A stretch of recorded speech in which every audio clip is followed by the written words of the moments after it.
Comment investir au Portugal? Eh bien, on en parle tout de suite avec Rogério Fernandes Ferreira. Bonjour. Bonjour. Alors, vous êtes avocat, ancien secrétaire d'État aux affaires fiscales du gouvernement portugais, avocat spécialiste en droit fiscal et en affaires internationales, et donc vous dirigez le cabinet RFF Avocat. Alors, est-ce que vous pouvez nous donner quelques conseils pour bien investir au Portugal? Pour les particuliers, je dirais trois choses. Premièrement, prendre du temps. Donc on ne se précipite pas.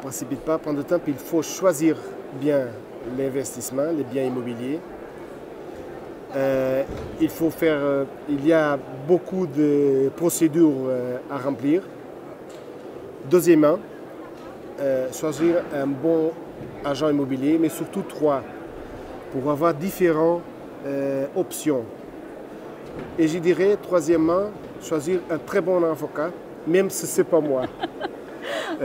Et je vous explique pourquoi. Parce que comme votre public est français, les compétences des notaires de France, c'est des compétences comme consultants, sont faites par les avocats au Portugal. C'est le régime l'équivalent du notaire c'est l'équivalent en France, de toute la consultation. C'est l'avocat aux États-Unis. Les notaires, c'est mon notaire qui va chez moi, à mon cabinet, pour faire seulement l'acte final de l'identification du vendeur et de l'acheteur.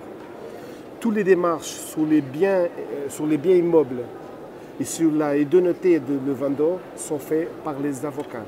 Et en même temps, vous donnez votre argent en avance, pas pour un notaire, pas pour un fonds de notaire, mais pour la autre partie. Et ça donne un peu de risque. Et ça donne des risques jusqu'au moment de le registre public. Et c'est pour ça que c'est nécessaire de consulter un avocat. En même temps, peut-être une petite note, parce que votre public est francophone, mais il y a beaucoup de Portugais qui nous écoutent en même temps. Il y a beaucoup de Portugais. Les régimes de RNH, ce n'est pas pour les francophones. Résidents non habituels. C'est un régime fiscal que je vous parlerai.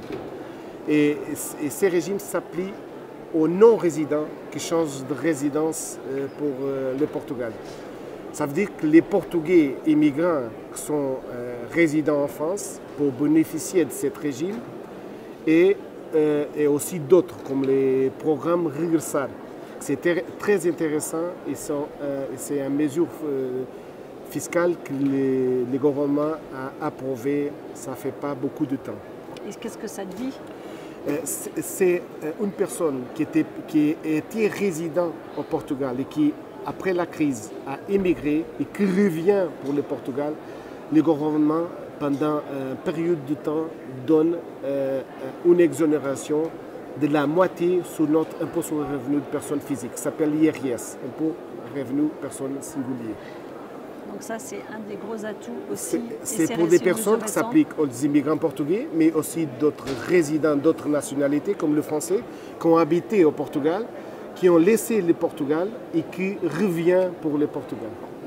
Dites-nous, tout à l'heure, vous avez dit qu'il faut choisir un bon agent immobilier. Comment on fait pour choisir un bon agent immobilier? C'est quoi le conseil d'un avocat pour choisir son agent immobilier? C'est comme tous les soirs. Je peux orienter un peu deux ou trois que je connais, mais je ne vends pas des maisons. Je ne sais pas. Est-ce qu'il y a des pièges à éviter? Je dirais que les procédures sont un peu complexes. Et il faut faire les choses très bien. Je vais vous dire un mot simple pour vous dire la complexité. Il y a beaucoup de fois qu'il y a des personnes qui ont acheté des biens immeubles au Portugal et qui ont donné l'adresse des biens immeubles au Portugal et qui reçoivent notre taxe foncière qui s'appelle IMI au Portugal parce qu'ils ont donné l'adresse du Portugal. L'administration fiscale portugaise, pour le considérer formellement, même si c'est une erreur, parce qu'ils sont résidents ici en France ou dans un autre pays, comme résidents en France. Et ça donne le risque que les autorités fiscales portugaises pour les considérer autant que résidents fiscaux et pour les imposer des impôts sous les revenus mondiaux. C'est une chose qu'on doit voir très bien si la personne est résident et pas résident au Portugal, mais a donné l'adresse au Portugal, il faut le changer parce qu'il peut arriver des problèmes pour ça. Et en même temps, comme une des conditions pour demander le régime des résidents non habituels, c'est de n'être pas résident fiscal pendant les dernières 5 années, les autorités fiscales portugaises, les fiscautés, vont voir dans l'ordinateur s'ils sont ou non résidents au Portugal. Ils ne vont pas remplir la condition et le RNH va être refusé. Ça veut dire qu'il faut faire un processus parallèle de changement rétroactif du cadastre pour créer la condition et pour revisiter l'erreur et pour le corriger. Qu'est-ce que c'est que ce nouveau régime de CIGI?